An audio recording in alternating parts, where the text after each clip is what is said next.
I was standing in the marble hallway of the city archives when the clerk handed me the property history, her eyes filled with a mixture of confusion and professional coldness. According to the records, I didn't own the home I had lived in for 5 years, nor did I have any claim to the trust fund my father had left for my future children.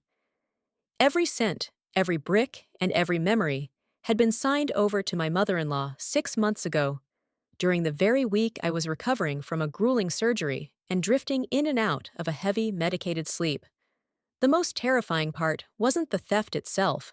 It was the realization that the man who had been holding my hand in that hospital room, whispering that everything would be okay, was the same man who had guided my limp, trembling fingers to the signature line of a quitclaim deed. To understand how I became a stranger in my own life, you have to understand the world I built for us. My name is Elena, and for a decade, I was the pillar upon which the entire Sterling family leaned. I had spent my 20s building a boutique investment firm from nothing but grit and a small inheritance from my late father. By 35, I was successful enough to buy back my family's ancestral estate, a sprawling, ivy-covered manor we called the Willows, and still have enough left over to ensure that my husband, Mark, never had to worry about a mortgage again. Mark was a dreamer, an architect who spent more time sketching visionary concepts than actually landing contracts. When we met, I found his artistic soul refreshing. I was the logic, he was the light. I didn't mind being the primary breadwinner. In fact, I took pride in providing for him. I loved the way his eyes lit up when I surprised him with a vintage drafting table, or when I told him we were moving into the Willows. I wanted to give him the world, and for a long time, I thought he was grateful for it. Then there was Evelyn, my mother-in-law. From the moment I married Mark, she treated my success as a family asset. She was a woman of refined tastes and a perpetually empty bank account, a widow who had spent her husband's modest life insurance on silk scarves and Mediterranean cruises within 2 years. To her, I wasn't just a daughter-in-law. I was a living, breathing ATM with a direct line to the lifestyle she felt she deserved. Life at the Willows was, for several years, a masterpiece of curated comfort. I remember the smell of fresh eucalyptus and expensive beeswax candles that always filled the foyer. I remember the soft clinking of silver against porcelain during the Sunday brunches I hosted for the entire extended family. I paid for Mark's sister's tuition, I covered the temporary shortfalls in Evelyn's rent, and I funded the lavish holiday parties that made the Sterlings the envy of our social circle. I felt like the matriarch of a thriving tribe. I thought that by being generous, I was buying loyalty. I thought that by taking care of them, I was making myself indispensable. Mark was always there, leaning against the doorframe of my home office with a cup of Earl Grey, watching me work. "You work too hard, Elle," he'd say, his voice thick with a tenderness I now realize was practiced. "What would we do without you?" At the time, I took it as a compliment. I didn't see the shadow of resentment in his smile when I closed a $1 million deal.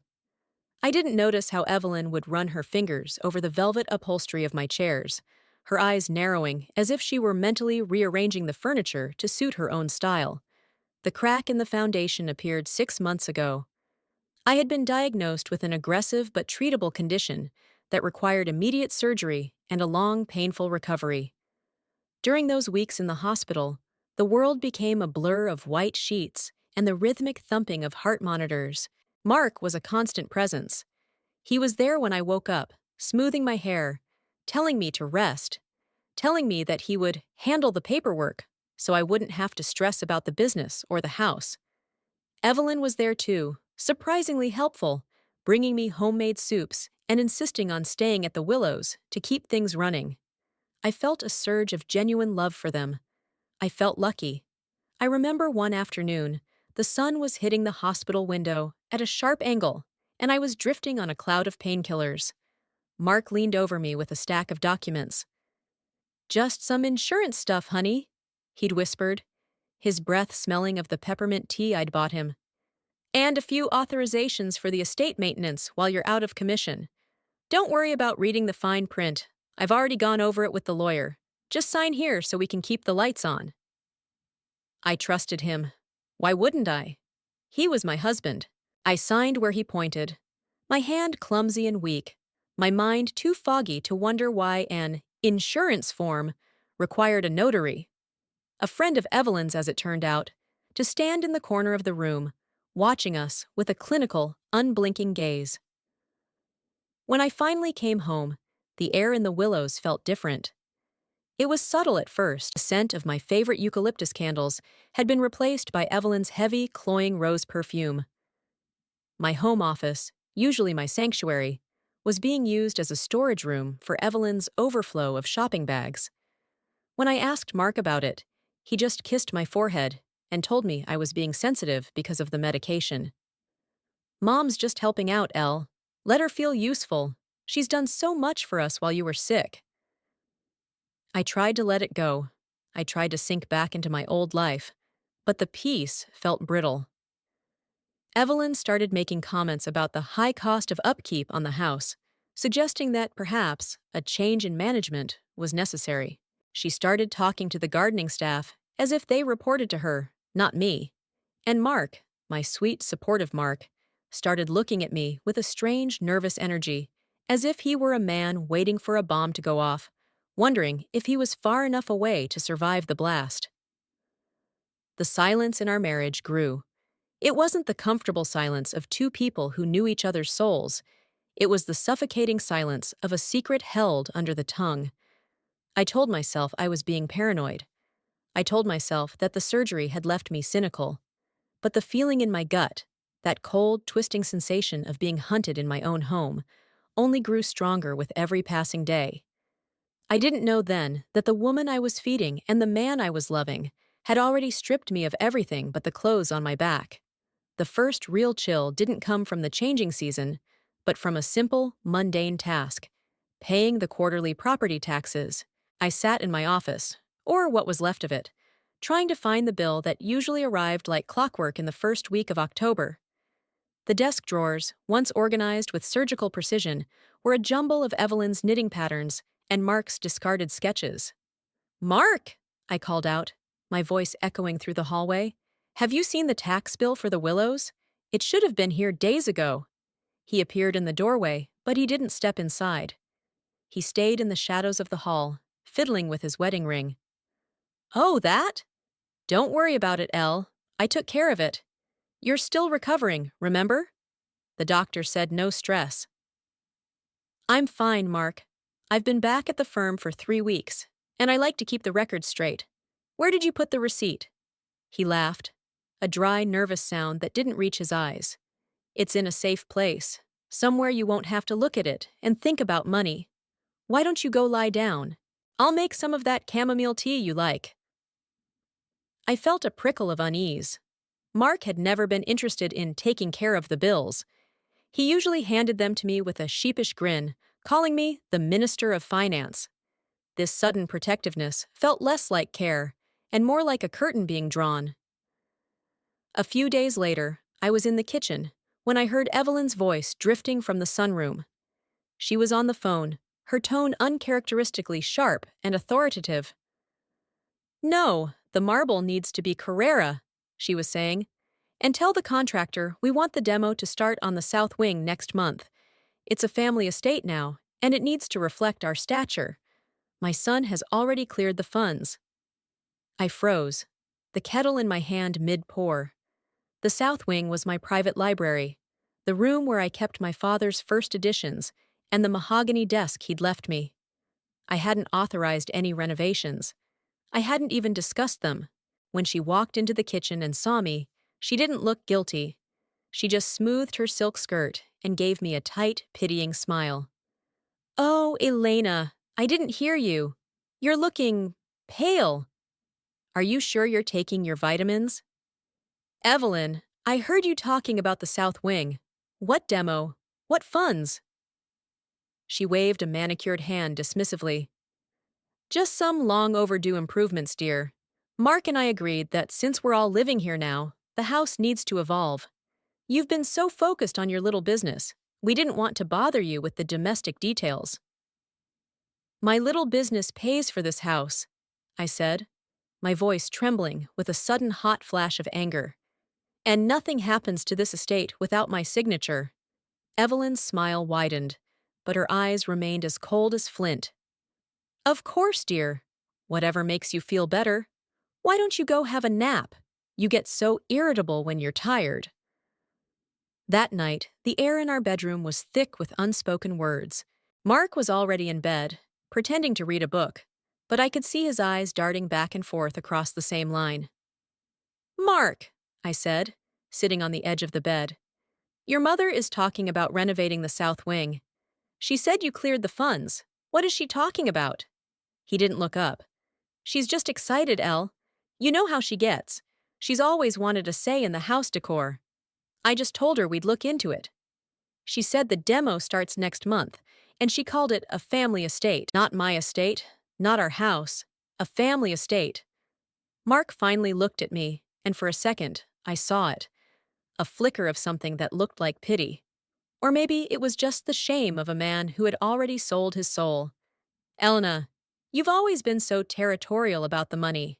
Isn't it enough that we're happy? That we're a family? Why does it always have to be about whose name is on what? Because it's my name, Mark. It's my father's legacy. Let's just talk about this later, he muttered, turning off the bedside lamp and plunging us into a darkness that felt suffocating. I'm tired. You're tired. Everything is fine. But everything was not fine. The next morning, I waited until Mark left for a site visit, and Evelyn went to her weekly bridge club. My heart was hammering against my ribs like a trapped bird as I walked toward Mark's private study, a room I usually respected as his creative sanctuary. The door was locked. My own husband had locked a door in my own house. I went to the kitchen, found the spare key hidden in the back of the utility drawer, and returned. When the lock clicked open, the sound felt like a gunshot in the quiet house. I didn't even know what I was looking for until I saw his leather briefcase sitting on the chair. I went through the side pockets first. Nothing but sketches and old receipts. Then, I noticed a slim, navy blue folder tucked into the laptop compartment. It was embossed with the logo of a law firm I didn't recognize, Sterling and Associates. I opened it, and the world stopped spinning. The first page was a quitclaim deed for the Willows. It stated that for the sum of $10, I, Elna Sterling, was transferring all rights and titles of the property to the Evelyn Sterling Irrevocable Trust. My signature was at the bottom, a jagged, pathetic scrawl that looked like a dying insect, but it was unmistakably mine. The date was October 14th, the day after my surgery, when I was so high on morphine I couldn't remember my own middle name. Below that was another document, a power of attorney, giving Mark full control over my personal bank accounts and the trust fund my father had set up. A wave of nausea hit me so hard I had to grab the edge of the desk to keep from collapsing. My legs felt like they were made of water. The air in the room suddenly felt thin, as if the oxygen were being sucked out of the house. I could hear the blood rushing in my ears, a deafening, rhythmic roar that drowned out the ticking of the clock. I looked at my signature again. I remembered the peppermint breath. I remembered the insurance forms. I remembered the notary standing in the shadows of my hospital room. He hadn't just stood by while his mother manipulated me. He had been the one to hold the pen. He had been the one to find the legal loopholes. He had looked into my eyes, told me he loved me, and then systematically erased my existence from the very life I had built for him. I wasn't the owner of the Willows. I wasn't the head of my own household. I was a guest, a temporary inhabitant in a house owned by my mother-in-law, managed by a husband who had traded my life for her approval and a piece of my fortune. I sat on the floor of the study, the blue folder clutched to my chest, and I didn't cry. I couldn't. My body was too busy trying to survive the shock. My skin felt cold, my fingers turning a ghostly white as the reality settled into my bones. They hadn't just stolen my money. They had stolen my safety. They had turned my sanctuary into a cage. Then I heard the front door open. "Elena," Mark's voice called out from the foyer. "I forgot my portfolio. Are you upstairs?" I didn't move. I couldn't move. I just stared at the door, the blue folder in my lap, waiting for the man I had loved for 10 years to walk in and see the wreckage of his own betrayal. The floor was cold beneath me, but I felt a strange, detached numbness as Mark's footsteps approached the study. The door, which I had unlocked with a stolen key, swung open. Mark stood there, his leather jacket still on, his face transitioning from a casual smile to a mask of sheer bloodless terror the moment his eyes landed on the blue folder in my lap. "Elena!" he breathed, the name sounding like a plea. He didn't move. He didn't rush to comfort me. He stayed rooted to the spot, his hands twitching at his sides. "What are you doing on the floor? You shouldn't be in here." "I shouldn't be in here?" I asked, my voice coming out as a raspy whisper. I held up the deed, the paper crinkling in my trembling grip. "I shouldn't be in my own husband's study? Or is it that I shouldn't be in Evelyn's house?" Mark swallowed hard, his Adam's apple bobbing. Let me explain. It's not what it looks like. We were just trying to protect you, the business, the estate. It was all too much for you while you were sick. We just wanted to take the burden off your shoulders. By stealing it?" I stood up, my legs shaking so violently I had to lean against the desk. "You put a pen in my hand while I was hallucinating on morphine, Mark. You told me it was insurance. You looked me in the eye, and you lied to me while I was at my most vulnerable. How long have you been planning this?" "It wasn't a plan," he shouted, a sudden pathetic burst of defensiveness. "It was a solution. You've always held the money over our heads, Elena. Every time we had an argument, I felt like a guest in your life. Mom said—" "Oh, Mom said?" A bitter laugh escaped my throat. "And what else did Mom say? Did she say it was okay to forge my life away?" "I didn't forge anything," he stammered, backing away as I stepped toward him. "You signed it. It's legal. The notary saw you sign it." "The notary was her friend, Mark. A setup. You orchestrated a coup in my hospital room." Just then, the front door clicked again. High heels snapped against the marble of the foyer, sharp, rhythmic, and confident. Evelyn walked into the room, her coat draped over her shoulders like a cape. She didn't look surprised to see me standing there with the evidence of her crime. She looked bored. "Oh, for heaven's sake, Mark," she said, eyeing his trembling frame with blatant soul-deep disappointment. "Stop sniveling. She was going to find out eventually. I told you we should have changed the locks last week." I looked at her, this woman I had fed, clothed, and housed for a decade. "You stole my home, Evelyn. You and your son. This is fraud. This is a prison sentence." Evelyn walked over to the desk, calmly picked up a silver letter opener, and began inspecting her manicure. "Is it? You signed those papers in front of a licensed notary. You were of sound mind. Or at least, that's what the medical records we've adjusted will say. You've been acting quite erratic lately, Elena. The trauma of the surgery, the paranoia you've been displaying. If you try to fight this, we'll simply have you declared mentally unfit. We already have the power of attorney. I could have you moved to a rest facility by tomorrow morning." The room tilted. This was the first twist. They hadn't just stolen the assets. They had prepared a way to silence me if I spoke up. "You wouldn't," I whispered. "Wouldn't I?" Evelyn stepped closer, the scent of her rose perfume now smelling like decay. "I've already spoken to two of your biggest investors at the firm. I told them you were taking an indefinite leave of absence due to cognitive complications from the anesthesia.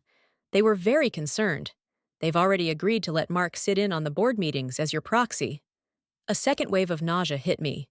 They were dismantling my career while I was sleeping in the next room. I looked at Mark, hoping for a shred of the man I thought I married. He wouldn't even look at me. He was staring at his shoes, a silent, paralyzed accomplice to his mother's cruelty. "Mark, look at me!" I commanded. He didn't budge. "Is this what you want? To live in a house you stole from the woman who loved you? To be her puppet for the rest of your life?" "He's not a puppet, Elena," Evelyn snapped. "He's a sterling, and it's time the sterlings took back what belongs to them. This house was built on the back of your father's investments, but it's Mark's name that carries the weight in this town. You were just a temporary custodian." I am the one who paid for your heart medication, Evelyn, I screamed, the fire finally breaking through the ice. I am the one who paid for your cruises and your designer rags. And we thank you for your service, she said coldly. But the bank accounts are already being drained. Did you think we'd leave the cash sitting there for you to find? Mark has been transferring funds into a private offshore account for years, little by little. We didn't just start this in the hospital, dear. We've been waiting for the right moment since your first promotion. The third twist was the killing blow.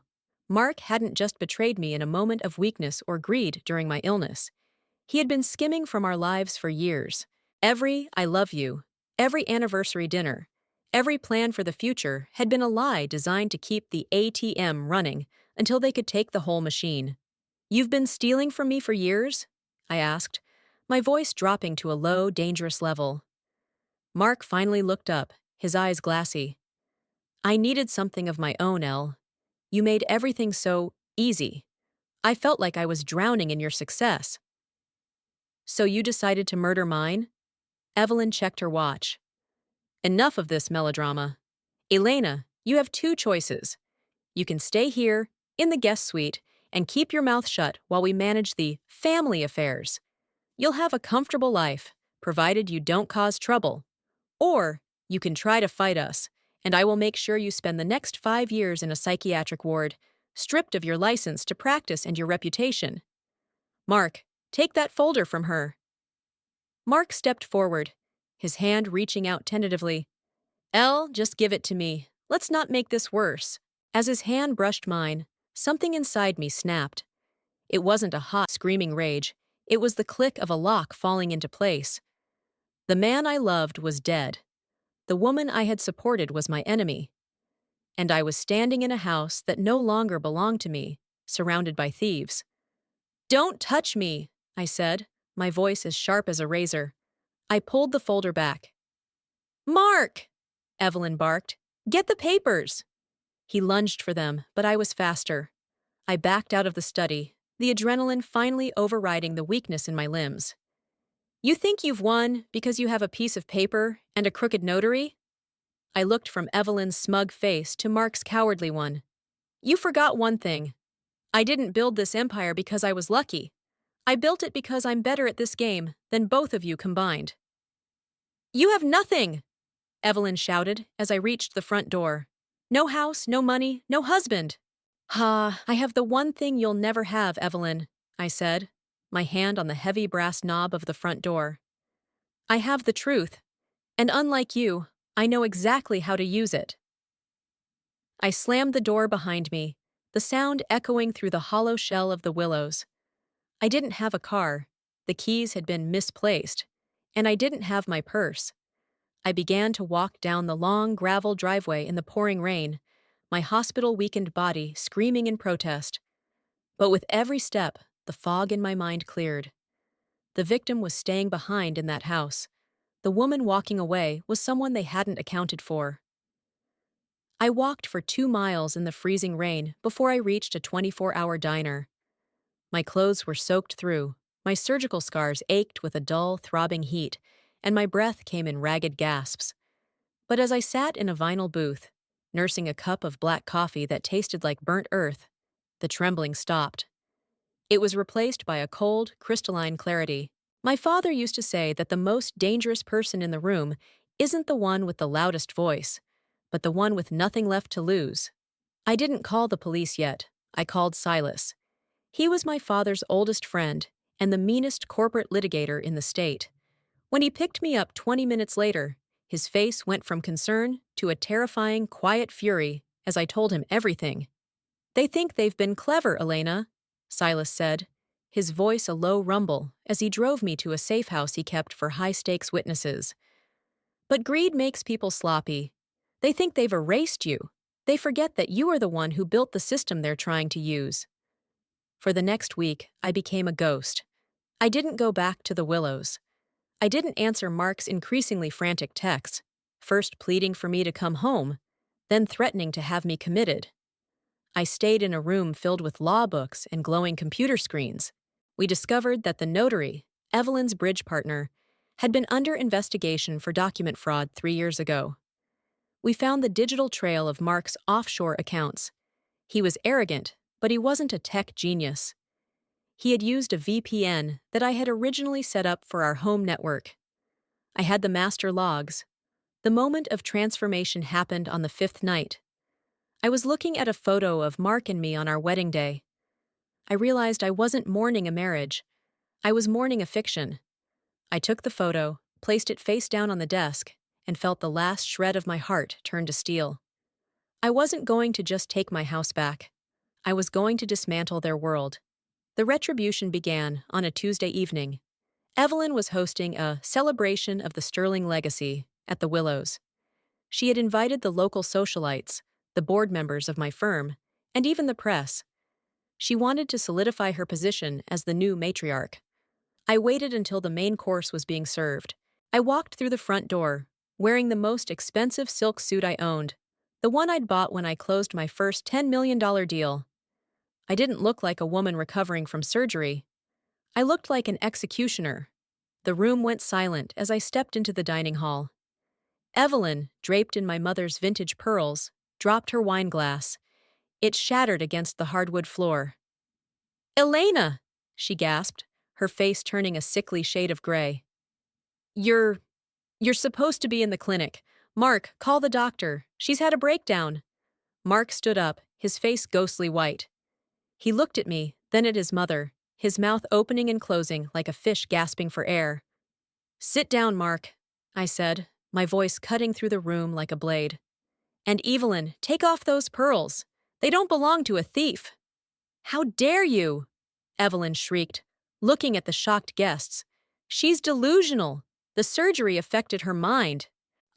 Actually," Silas said, stepping out from behind me, followed by two officers in plain clothes.